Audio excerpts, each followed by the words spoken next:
welcome to this podcast. This is Stop It, the podcast by your host, Zach Peterson. I am the host of Stop It, and I'm back. It hasn't been much time, but I'm here. And I'm happy that you're here. This is the only podcast that is in America. So today...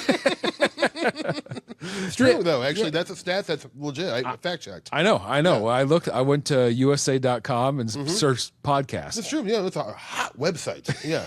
I think it's an old GeoCities, you know? Yeah. Very good. I wonder what USA.com is. I'm sure it's something weird. Yeah, it is. It's not what you think it is, that's for sure. Yeah. It's deceiving. Yeah, okay.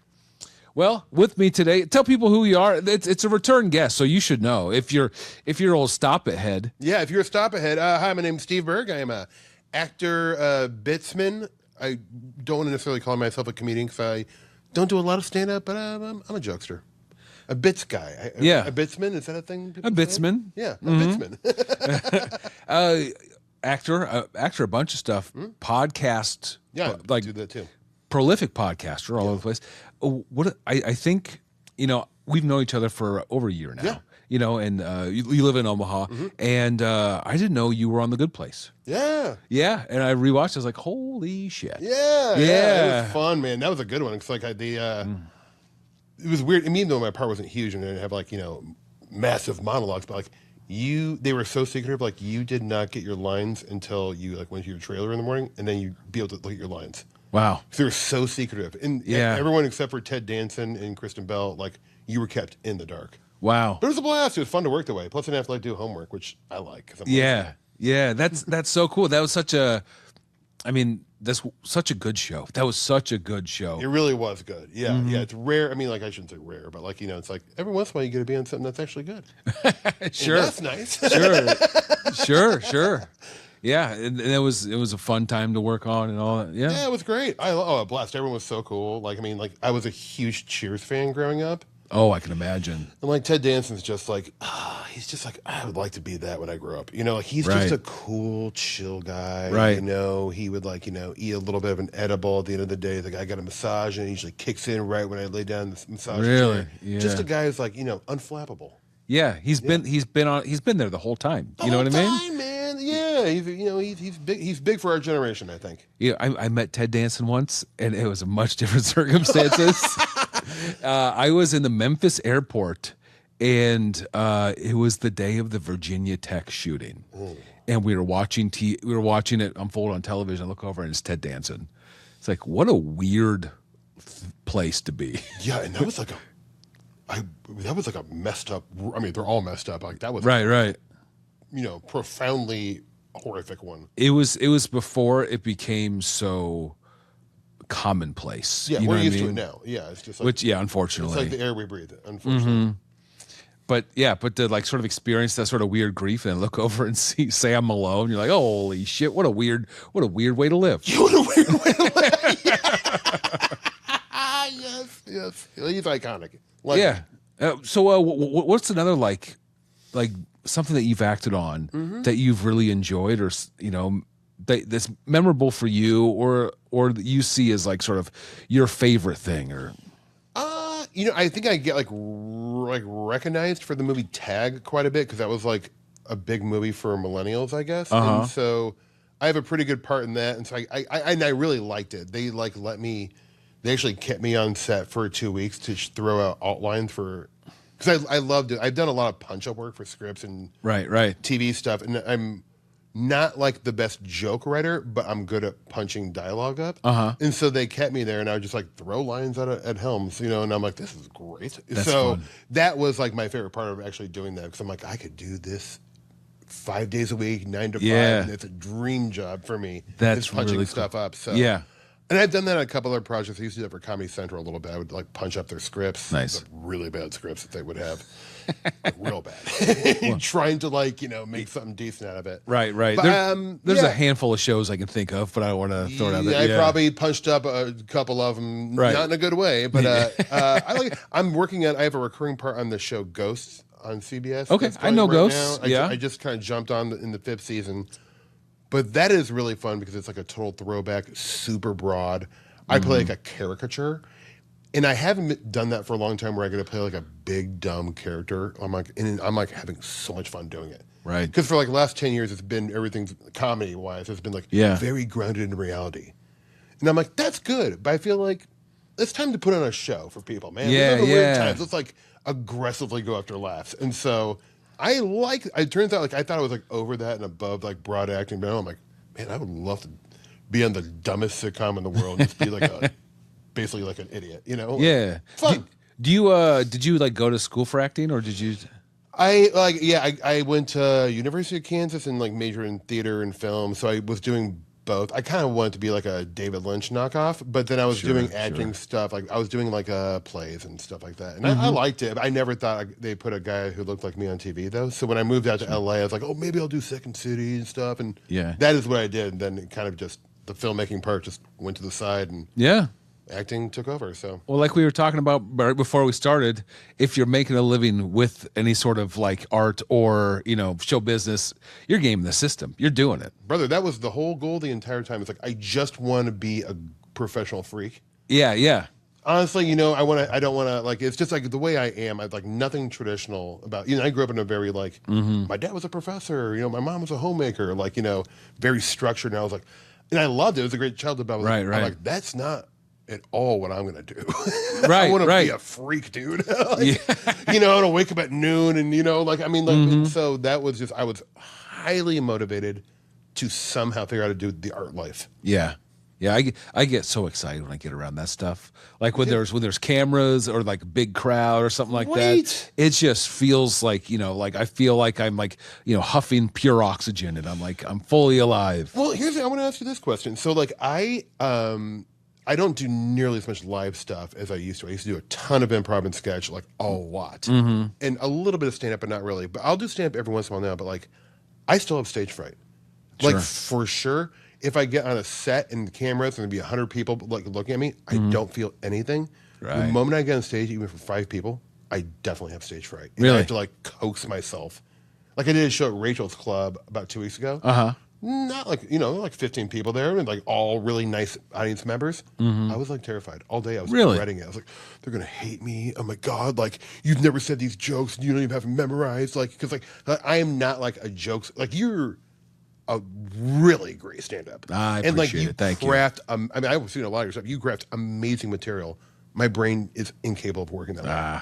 Well, not many people can do it though, so it's not like a thing like, oh, you should be able to do it. I'm like, no, I shouldn't. Like, you can't just become great at stand up. Right. Well, I think the inverse is true for me because the small amount of acting I've done, like I'm just like, oh, I feel like I'm just full of shit. And you know what I mean?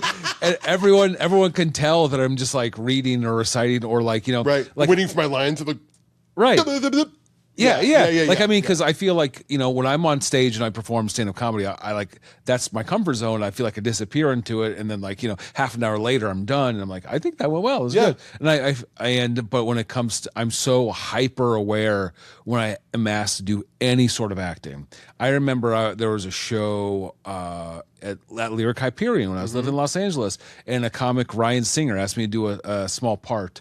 And like, of just a live stage show, like a comic of a sketch, and like just froze, and I just like I was just weak and like which it's scary. Is so it's hard for me to wrap my brain around because like I guess for me it's like if I have someone else on stage with me, I'm totally fine. But if it's me and a microphone, oh my God, it's just terrifying for me.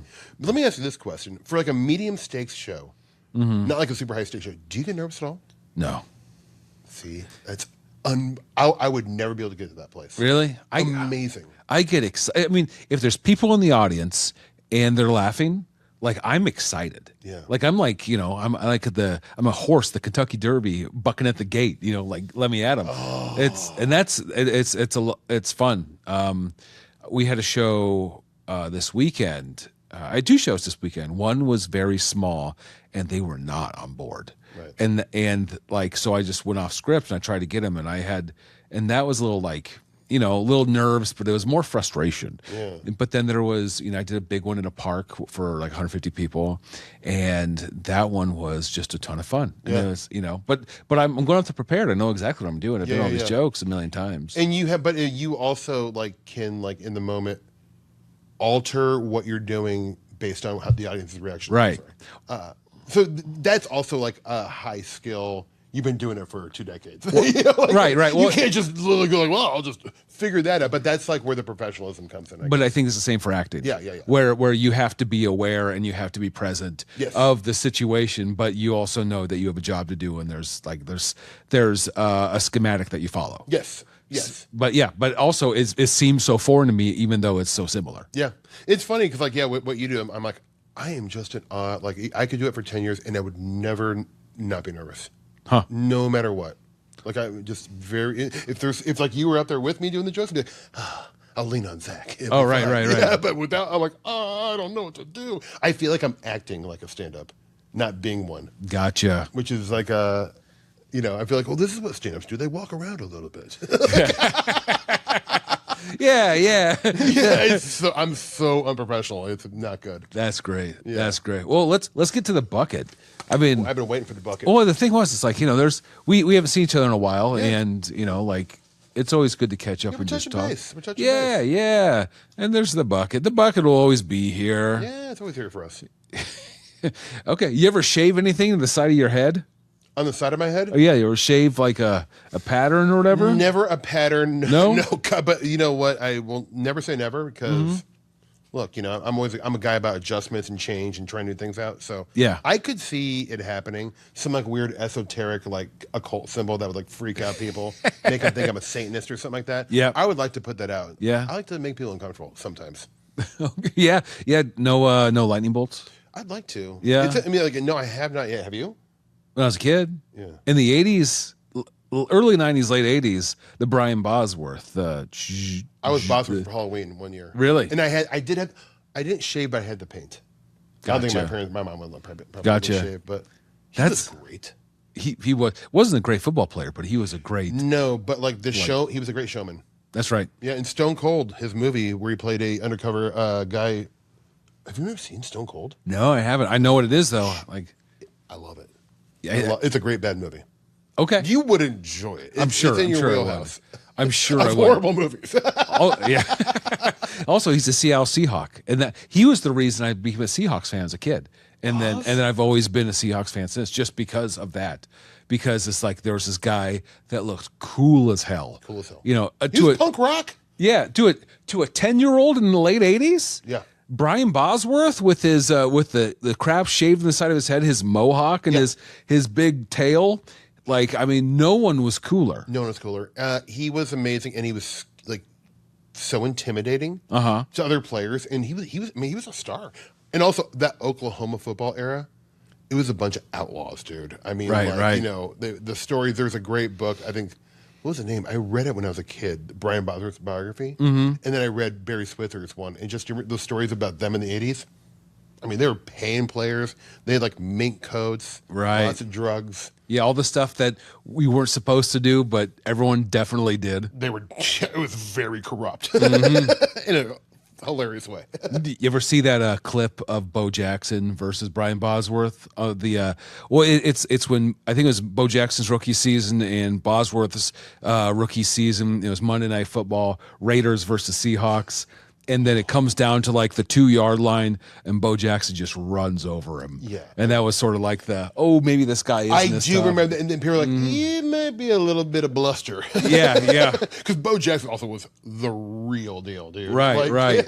Yo, well, In baseball and football. I mean, my God. right. Speaking of the coolest thing growing up in the world, it was Bo Jackson. I loved him so much. Mm-hmm. I remember seeing him at the Royal Stadium because I'm a big Royals guy and grew up going to the games in the summer.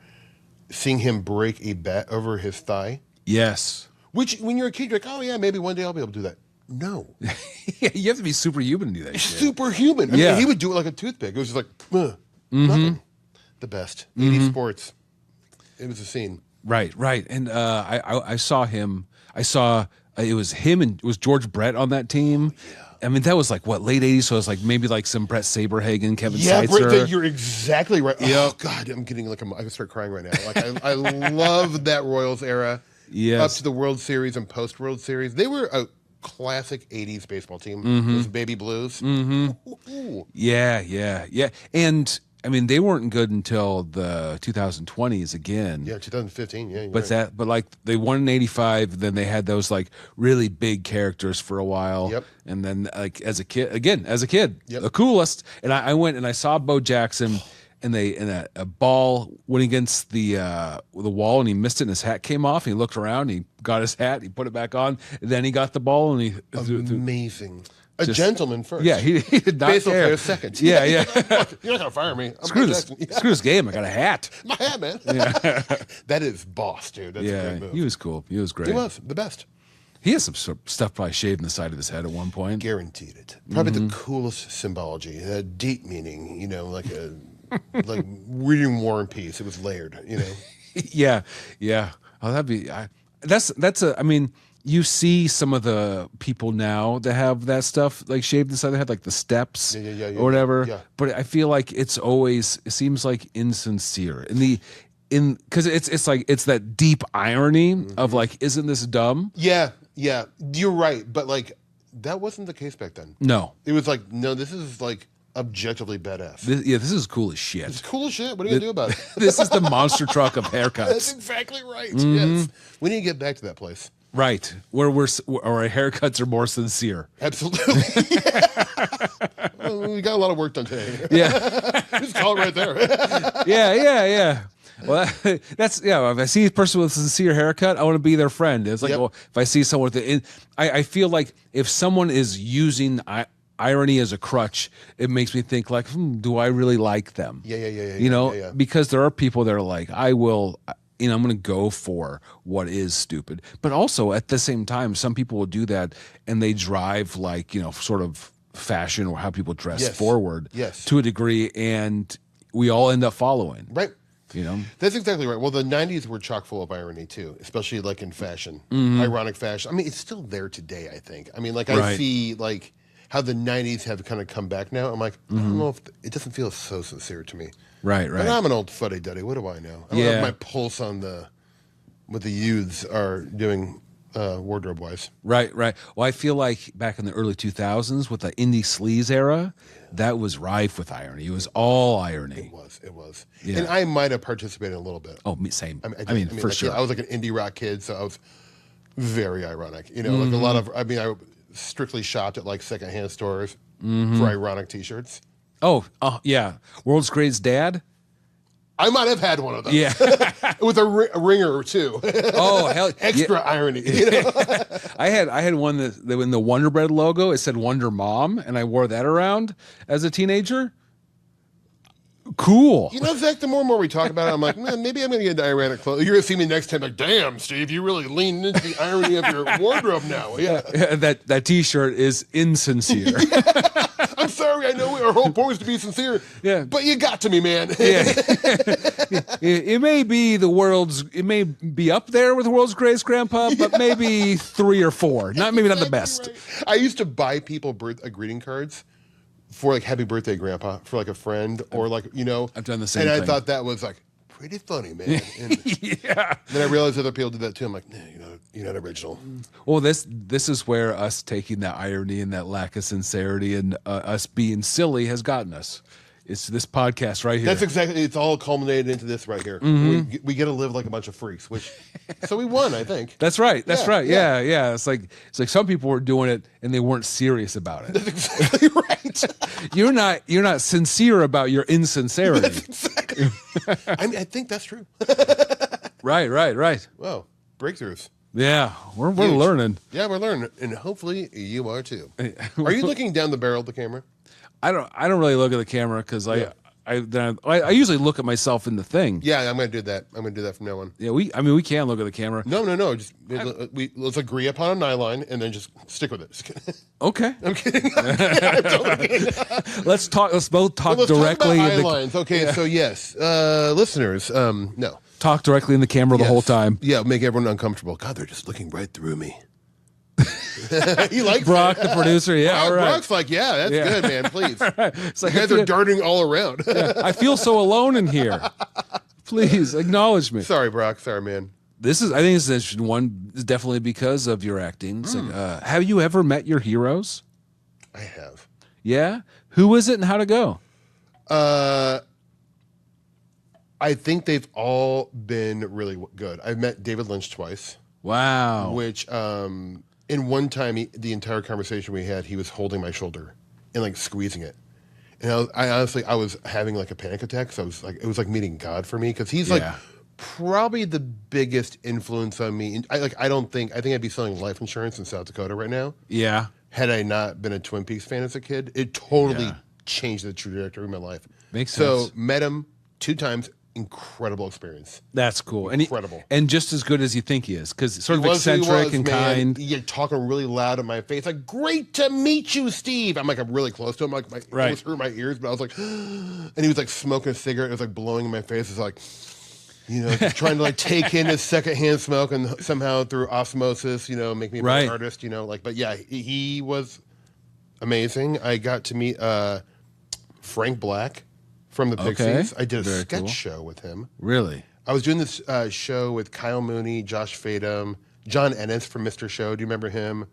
He was like, yes, I think so. Yeah, it was at the Lyric Hyperion, and it was like a 4-week run of this sketch show, and it was right before Kyle Mooney blew up, and it was great. And then Frank Black was in the sketch show. That's wild. And I was a really big Pixies fan growing up, and so he was really nervous. He's like, if I don't have a guitar in my hand, I feel very uncomfortable on stage. And so I was like helping him with blocking, and I'm like, what is happening right now? Like it was so surreal.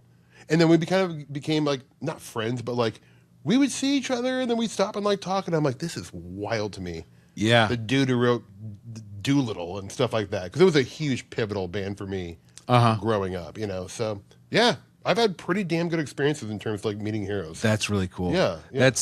I think LA is so interesting for that. Yeah. I mean, I was only there for such a small time, but like, I got to see some Kids in the Hall live. It's amazing. It's growing up for me, that was incredible. The culture is an amazing time for culture. Like LA gets a bad rap, but like it's actually my favorite city in America. I love LA, but like you really can every night of the week see something mind blowing, right? If you want, right. It's especially being from the Midwest and being from Omaha.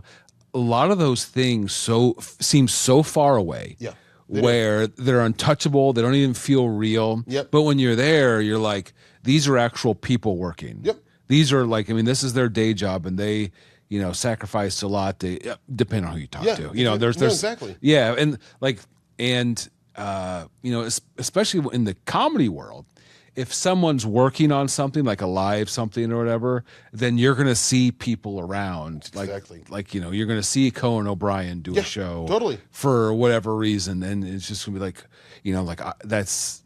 And being from a place, being from Omaha or Iowa, where that stuff seems a million miles away, have it right in front of you is so mind blowing. Yeah, it was like growing up in Omaha. Like when I would see someone from like KTV News at like a restaurant with my parents, like Fuddruckers or something, like I'd be like, "Oh my God, it's Bill Ramby's over there." And I would like honestly like I was like someone on TV, right, in the same space as me, and it was wild. I'm sure like it's probably still that way for them. Maybe. It depends. Yeah, I'm sure there's people that freak out about John Nicely and all that stuff. John, he was a pro.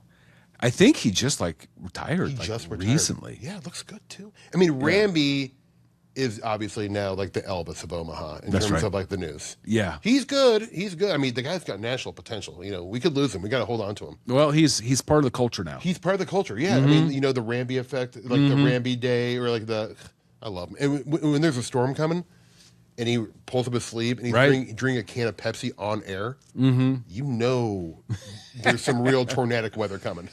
I love that. I love the localized memes. Of Omaha. Me too. And it's like the Omaha Reddit I think is probably where a lot of it comes from. Yep. But that's definitely one that I've learned, the Oma Dome. The Oma Dome. Yeah, where bad weather just, misses Omaha completely. We put out too much heat. Yeah. Yeah. skirts around us. Poor Pottawatomie County is getting the brunt of it. Yeah. Poor Blair. Blair, Fremont, they get hammered almost. Like maybe West Omaha, gets like a little debris, but Yeah, in Dundee, we're just chilling. We're safe in our little Dundee bubble right now. Yeah. It ain't too bad. What's the other Omaha micro culture meme is like the people driving up on rocks. Have you seen that one? No. Where people get stuck on rocks a lot in Omaha? Yeah. What do you mean? Or there's boulders, like a F-150, like they're. Well, there's big rocks in parking lots or like on the side of parking lots, so people don't cut over. Yes. Yeah. Okay. Yeah. Specifically to be like sort of a blockade for someone, and people try to drive over them and they get stuck on them. Really? Yeah. Well, do you know? I think the last 2 years we've had the worst drivers in America, the highest incidence of traffic violations, stops, wrecks. Really? So we're number one worst drivers. Really? And we should be proud of that. Yeah. Well, I mean something. Yeah. Yeah. And I have read, and I don't know how true this is. You have to talk to the people in charge that those cars getting stuck. Well, that's just the sacrifices we give to the Omadome. That's exactly right. Yeah. It's ritualistic. Mm-hmm. We have to. Yeah. That's. If a few Honda Accords have to suffer, I'm okay. So I like this. Yeah. We basically sacrifice our suspensions and transmissions. Mm-hmm. Yeah, I didn't come up. The god of the Omaha. This is all Omaha subreddit stuff. Yeah, Omaha lore. Yeah, there is the Reddit. There's an Omaha urban legends. That's a good one. Interesting. Yeah. Is there any cool ones? Not a whole lot that you probably don't know about, and some that might be troubling to mention on this. But gotcha. But you know where I'm going. Yeah, probably. Isn't there a Hardee's that's supposedly haunted in the area?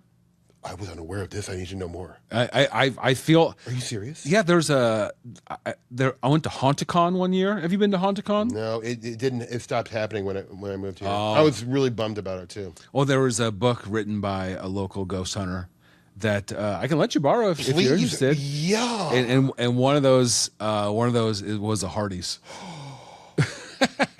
Well, I'll have to tell you a story. I did do it. It's one of my few successful stand-up bits. It's where about a year and a half ago, I was kicked out of a Dollar General in Blair, Nebraska, investigating a Bigfoot sighting. That happened at the Dollar General. Okay. We'll table that for another time. No, we will not. You got kicked out of a Dollar General in Blair, Nebraska, where I went to college. Because there was a Bigfoot sighting. There was. So I got because I do a podcast about heists or strange and unusual things. Right. I get every once in a while some messages from local people of things happening, and there's also a Bigfoot sighting by 4 people at the Botanical Gardens, the Lawrence Gardens. Really? Last fall. I went and investigated. But so the Dollar General one, though, I got this information that there was 3 separate sightings in Blair, Nebraska in one night, and the police had investigated. One happened at a Dollar General, and I was like, I dropped everything. I was like, later, honey, I'm going to investigate a Bigfoot sighting at a Dollar General in Blair, Nebraska. She's like, all right, whatever, man. I married a freak. My poor wife. But I went out there with a friend who I kind of do some local, documentation of folklore from Fremont. And so we both met there. He was like, are you just going to go in and ask him? I'm like, you bet. I went with a head full of steam and made a scene. Wow. And I was like, excuse me. Kind of like, I'm like, is the manager here? Well, she's on a phone call. I go, this is kind of interesting. It's kind of crazy, but I heard that there was a Bigfoot sighting, and then some lady emerges from one of the islands. She goes, I was the one who reported that.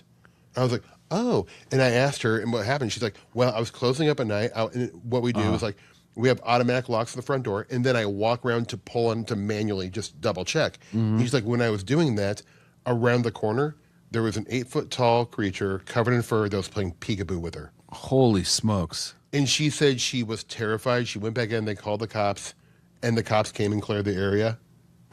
But then supposedly someone said they saw something in someone's yard the same night. So this is an elaborate hoax.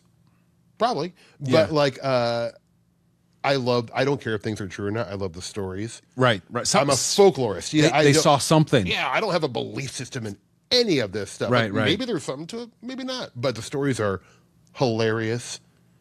And like I think I like folklore because the comedy. Right. When you think about the premise of a lot of folklore, it's hilarious. You Yeah. know, like, and it's part of everyday life, superstition and folklore, whether people know it or not. Like, it's actually socioculturally, it has a pretty big significant role. And I also love the fact that you're clued in on the wavelength of the cryptid sightings in the area. You know, it's a great honor. Like I don't take it lightly. I'm like, I feel like I am the guy to call if you're having poltergeist activity. And that goes for anyone out there. Get a hold of me. I'm easy to find. Yeah, just, you know, let me know if you're having crop circles in your farm field, or old ancient coins start appearing out of nowhere. Like, right. You give me a call. Okay. Yeah, that'd be cool. I'm your guy. Are there any like cryptids that are specific to the region that you've encountered, or at least like learned about? Interestingly enough, so the three most, so weirdly, Bigfoot has a long history here. Okay. Which you wouldn't think of that. No. You wouldn't think. Especially in like on the eastern Nebraska along the Missouri River. Okay. I guess that makes sense. Especially from like Douglas County up. From the top, there is historically, going back 100 years, sightings of a tall furry creature standing on two legs. Weird. Then there's also a long history of what they call ABCs, alien black cats. Yes.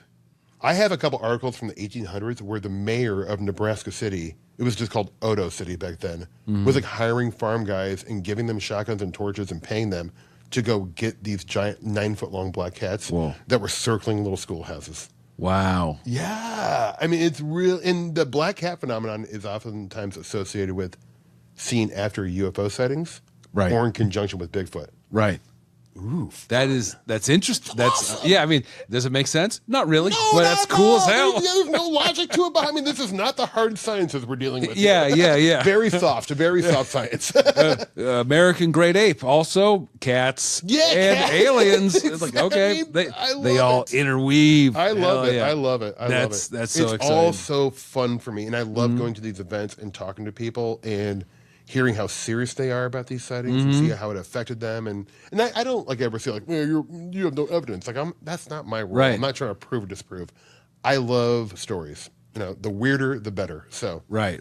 And I believe whenever someone has like a, either an alien encounter or whatever, like I believe that something happened. Yes. That like, they believe in event. Right. And do we know exactly what it is and why? No, but that's not the important part. It's not. We'll never know. Exactly. It's the mystery might be the point of it all. Right. Right. And the unraveling and the chase of that is the fun part. The pursuit's amazing. And you, I mean, like, I love just talking to people in rural Nebraska and the rural Midwest who seem to have had these profound experiences, and then learning how it changed them. Because a lot of times it does, which is really interesting. Yeah. Like, they're like, yeah, well, I started going back to church because, I was like, oh, that's interesting. So whatever happened had an effect that you changed your life based off it. It's cool. So folklore matters. Like, I agree. Yeah. I agree. And it's, I'm much more casual than you. And I learn a little bit here and there, but it's so fun. It's very fun. Yeah. And I feel like we got to document these stories because they'll disappear. Yeah. Because like what I assumed when I first started researching Nebraska, like, oh, everything will be in a Google search. Almost, I mean, like, there is stuff, obviously, weird in Nebraska that you can find online, but 90% of it is not. It's going through old articles and talking to old folklorists where I get the good stuff. Wow. Yeah. That's great. Yeah. That's really cool. It's fun. It's a fun hobby. Yeah. Let's see. Okay. We'll get something good, hopefully. All right, let's see. You have to throw a party next year. Yeah. What kind of party is it going to be? Because this opens you up to all the holidays. It's your or just a regular party, but it's your preferred party. If I guess it's like, what's your favorite kind of party to throw? I'm not trying to add qualifiers, but is there a budget involved? Like, is someone sponsoring the party? No. Let's just keep it within the realm of you have to throw a party. Yes. I'm throwing it. I am always like I like social parties. I don't love forced fun. So like a murder mystery type situation where I've been to a couple times, like I hate it so much. Like I get there and there's people I want to talk to. I'm like, all right, now we have to I'm like, this is like school, dude. Like, yeah. So I would just throw a very casual party, maybe in my backyard with some really good music. Maybe I'd play Pavement's Wowie Zowie on vinyl on repeat, and I would have probably Big Fred's Cater It. Nice. You know, I'm a very low pro guy. Yeah. I like a party where I don't like pretension or pretense in a party. Yeah. Or any kind of bougie situation. Yeah. You know, where they can let their hair down and feel comfortable. If people want to eat some kind of weird thing that makes them feel funny, God bless. You can do that in my backyard. Yeah. Very casual. Very cash. But the best of what's available. The best of what's available. Absolutely. What time of the year would you put this in? Fall. Fall? Yeah. Absolutely. It's the best time. It wouldn't be a Halloween party. Would it be a fall party? You know, well, it would be Halloween season. Not actually on Halloween, because I don't want to co-opt anyone's actual Halloween. Like they maybe have their thing. When I was younger, maybe I'd want to do that. But like, I would do like mid-Halloween, like a precursor to Halloween. Get people psyched up for it. Right. I mean, I love Halloween. As a person who loves the weird stuff, the ephemera. And you have a Halloween bit that I love. Oh, thanks. And I love that. And it speaks to me in my mind. I'm like, yes. It's that laugh of recognition, which is always a great laugh. I'm like, oh, I do that too. You know, like... But that's a potent laugh, you know? Like, right. So, and I love that bit because I'm like, I feel that, man. Right. Yeah, and not a costume party too, because that goes in your forced fun thing, where it's like you have to participate in this thing, and if you don't, like, you know, don't dress up. We're just if you want to, God, go for it. See, man. I like the fall as much as I think that's half of why I like Halloween so much. Me too. It's just because of how nice it is. It's so nice, and like honestly, like Omaha in late September to like end of October.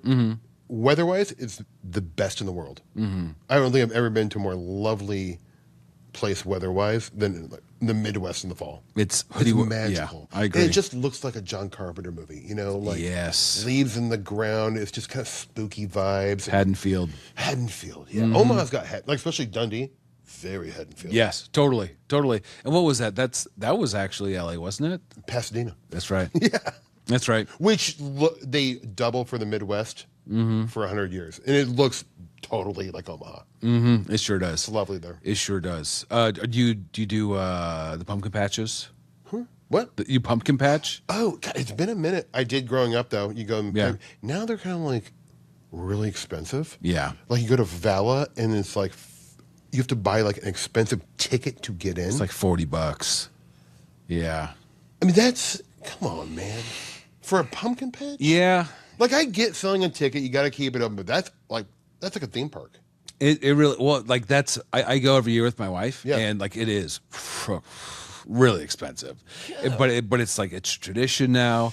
And the thing is like when I describe to people, I was like, it's a theme park of fall. It's a fall theme park. Yeah. Where the theme is fall. Yeah, I need to do it. I would love it, I'm sure. Ish. Yeah, it's fine. Yeah, and like you're saying, a little edible and what? Yeah, little yeah. Have a turkey leg. I do love a turkey leg. Oh yeah, I never pass it up. That's a policy I have. And that's set in stone. I will never pass up a turkey leg. Right.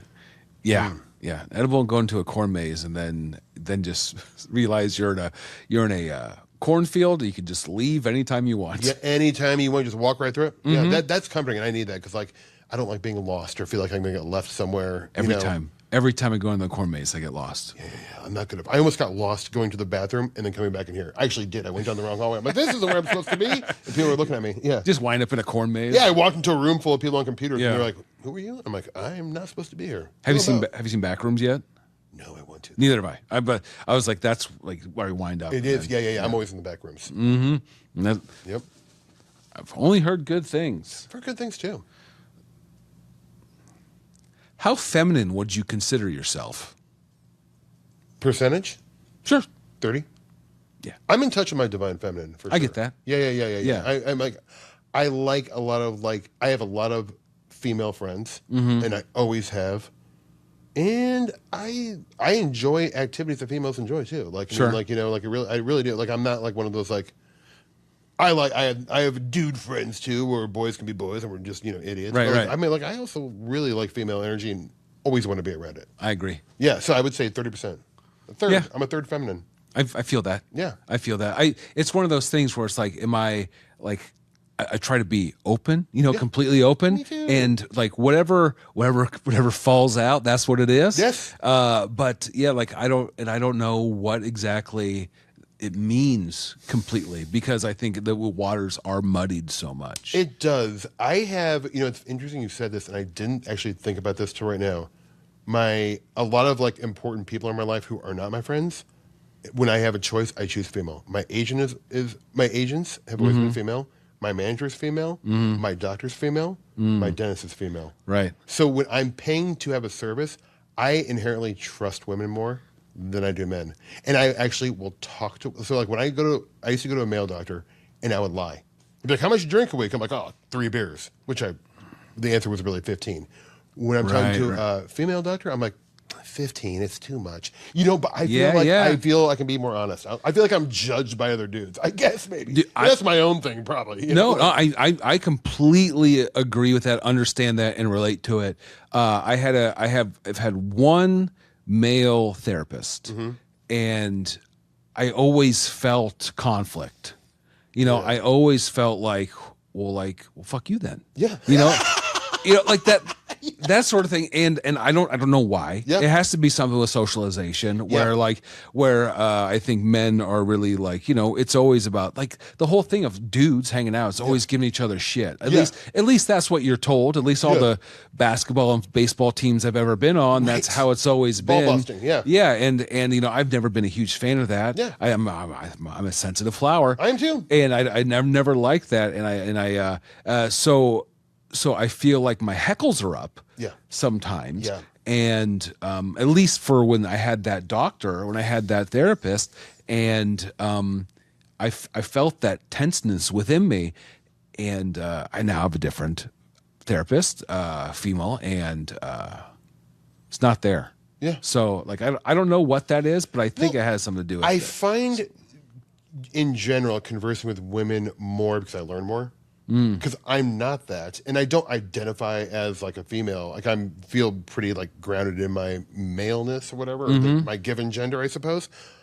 But I feel like whenever I can have like a meaningful conversation with women, I see another side to a scenario that I wasn't aware of before. Sure. And I like to learn and like progress as like a person. Right. Part of me. So yeah. Well, I think that's interesting. I think it's like sort of like why it's just sort of understanding the other, and when I say otherness, I don't mean that in a pejorative way, but I mean just a way of like there's a different experience, and a different viewpoint, and I've the dude viewpoint I've heard a million times, and I have it myself. Have it. Exactly.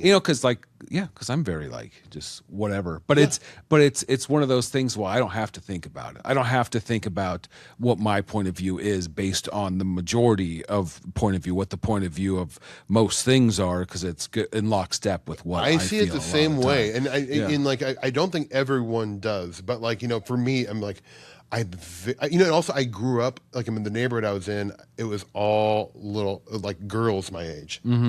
All the guys were either older or way younger. So I played in like my neighborhood with a lot of girls. Sure. And so and my mom's like a pretty strong feminist, but like I immediately like growing up like my first friends were girls, and so yeah. Yeah, I get that. Very comfortable. So 30% I feel pretty sound with. Yeah. What about you, percentage-wise? Yeah, I think I'm around there. It's but it's like I was saying, it's hard to understand through the filter of me. Yeah. Because like I don't think I'm a reliable narrator on what feminine is. Yeah. Like I know what you mean. Because like what I assume is like I know that I feel a little bit stunted emotionally, but then that falls into the old adage, and maybe fair or unfairly, that women are more emotional. Because I don't know if that's true. I don't know if that's true. Exactly. Either. So it's like, and if gender is this invisible spectrum, blob that moves here and there, like who fucking knows? Right. There may be something two actual differences and stuff, but like I feel like it's more propagated by culture. Exactly. Yeah. And so it's like I'm open to it, and I would love to take a test. Well, I will come up with one, and let's find your percentage. Yeah, I feel like I'm at 30. I may be higher, maybe lower, but yeah, I'd like to know. We should determine that. I think it's an interesting thing that to ask yourself or even think about, just because it is something that to some people it is a dangerous question. just to even think about or like consider or reconsider or examine. Right. Well, if you would have asked me that in 1986, and if I was my age now, I'd probably say 0%. Right. Because I would have been. It's like I think we live in an era where it's for most of us okay to say like, yeah, I'm 30% feminine. Yeah. Oh no. Well, I mean that's progress. At least. Yeah. I mean, we'll take what we can get these days. yeah. The what?